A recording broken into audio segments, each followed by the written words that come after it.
नमस्कार दोस्तों, कैसे हैं आप सभी। आई होप आप सब अच्छे होंगे। स्वागत है आपका मेरे channel the quite library club में। आज हम एक ऐसी जर्नी पर जाने वाले हैं जो आपकी लाइफ को धीरे पर डीपली चेंज कर सकती है। जापान की एक छोटी सी फिलॉसफी पर इफेक्ट पूरा लाइफ पर। उसका नाम है इकिगाई। इकिगाई मतलब सुबह उठने का रीजन, एक पर्पस, एक डायरेक्शन, एक ऐसा रीजन जो आपके नॉर्मल दिन को मीनिंगफुल बना देता है। तो चलिए, थोड़ी सी कॉफी, थोड़ा सा सुकून और शुरू करते हैं द क्वाइट लाइब्रेरी क्लब की आज की पीसफुल रीडिंग को।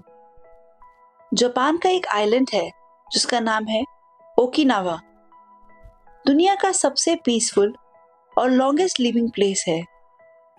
यहाँ लोग 90, 95, 100 और काफी लोग 110 साल तक जीते हैं, वो भी फिट, हेल्दी और स्माइलिंग।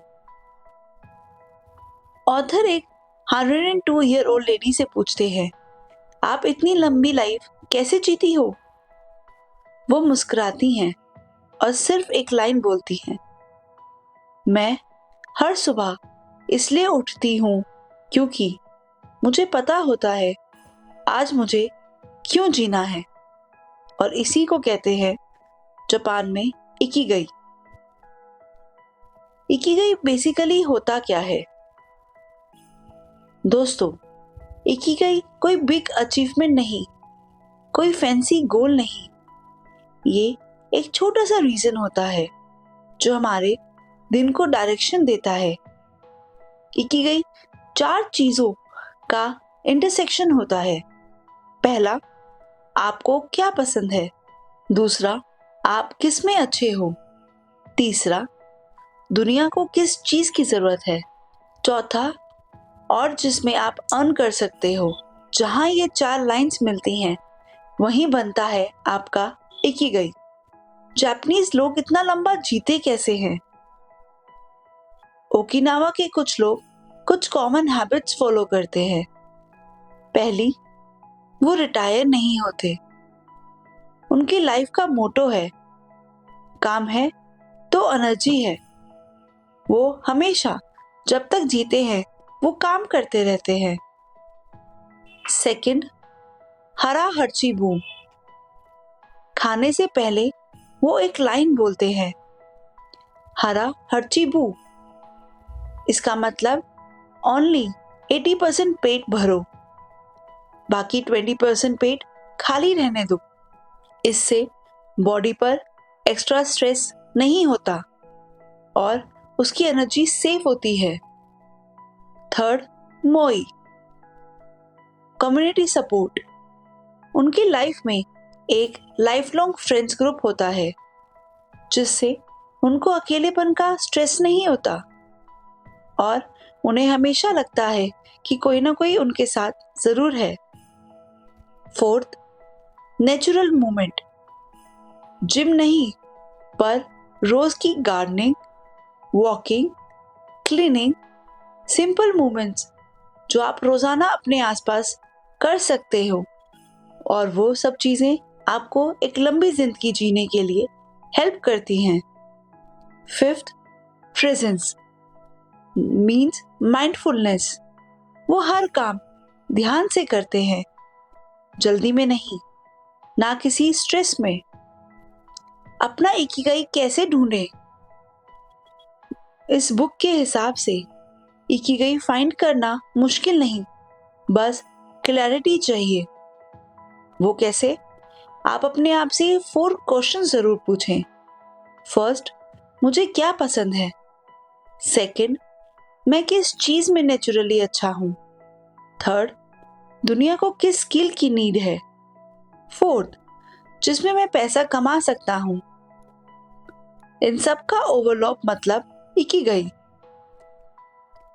फ्लो आइडेंटिफाई करो। फ्लो वो मोमेंट होता है जब समय रुक जाता है और आप काम में खो जाते हो। आप ऐसी एक्टिविटी करना शुरू करो जिसमें आप कभी बोर ना हो और उसको करने में आपको इंटरेस्ट आए और आप उस काम को पूरी श्रद्धा के साथ करो। उस एक्टिविटी को आप लिख लो, वही आपका क्लू है और वो आपको एक अच्छी लाइफ जीने में हेल्प करेगा। स्मॉल जॉयज फॉलो करो, छोटी छोटी खुशियां ढूंढो और उनको अपने जीवन में अपनाओ। इकिगाई हमेशा बड़ा नहीं होता, कभी कभी सुबह की चाय का कप भी एक पर्पस दे देता है और इन सबके साथ आपको कंसिस्टेंट होना बहुत ज़रूरी है। आपकी लाइफ में कंसिस्टेंसी होना बहुत आवश्यक है और वो इंटेंसिटी से भी ज़्यादा होनी चाहिए। जापान में एक रूल है, रोज 1% बेटर बनो। उसके अलावा आप कनेक्शंस बनाओ। जिंदगी सोलो नहीं जी जाती। Community is equal to longevity. जितने ज्यादा लोग आपके आसपास रहेंगे उतना आपको अकेलेपन का एहसास कम होगा। चलिए इन सब चीजों को एक बहुत छोटी छोटी स्टोरीज के थ्रू हम और अच्छे से समझते हैं जो रियल लाइफ से प्रेरित है। इसका मतलब है जो ओकिनावा में लोग रहते थे उनकी रियल लाइफ स्टोरीज को जानते हैं। पहली स्टोरी एक फिशरमैन की है जो 104 साल जिए। एक अंकल जिनकी एज 104 साल थी रोज सुबह 5 बजे फिशिंग करने जाते थे। ऑथर पूछते हैं, आप इतनी मेहनत अभी भी क्यों करते हो? तो अंकल कहते हैं, समुंदर मुझे जिंदा रखता है। और ये था उनका इकिगाई, जिसने उनको 104 साल जीने के लिए प्रेरित किया। सेकंड स्टोरी एक कराटे मास्टर की है जो 98 साल तक जिए। कराटे मास्टर जिनकी एज 98 थी वो रोज ट्रेनिंग देते थे। 99 में उन्होंने बोला, शायद 2 साल बाद रिटायरमेंट सोचूंगा। पर्पस आपको चलाता रहता है और उनका पर्पस था ट्रेनिंग देना, जिससे उनको रोज मोटिवेशन मिलती थी। Third story the dancing village. एक पूरा गांव है जहां सुबह गार्डनिंग, दोपहर में चाय, शाम को डांस और रात को ग्रेटिट्यूड होता है। वहां के सब लोग इस रूटीन को रोज फॉलो करते हैं और अपनी लाइफ को एक्स्ट्रा ऑर्डिनरी बनाते हैं। पर इन सब चीजों के साथ आप लोग सोचते होंगे कि इतना ज्यादा स्ट्रेस है लाइफ में और इस स्ट्रेस को हम कैसे कम करें। इस बुक के हिसाब से ऑथर कहना चाहते हैं कि स्ट्रेस ही सबसे बड़ा किलर है और जैपनीज इस किलर के साथ डील कैसे करते हैं। जैपनीज के पास बहुत सारे टूल्स हैं, जैसे deep breathing, nature time, tie चाय, जर्नल राइटिंग, डिजिटल डिटॉक्स और माइंडफुलनेस। इन सब चीजों से वो अपना स्ट्रेस कम करते हैं और जितना स्ट्रेस कम होगा उतनी ही लाइफ बड़ी होगी। Slow living. जापान वाले जल्दी नहीं करते मगर हर काम डेप्थ से करते हैं। उनका मोटो है slow down to enjoy life. हम सब फास्ट रेस में भाग रहे हैं।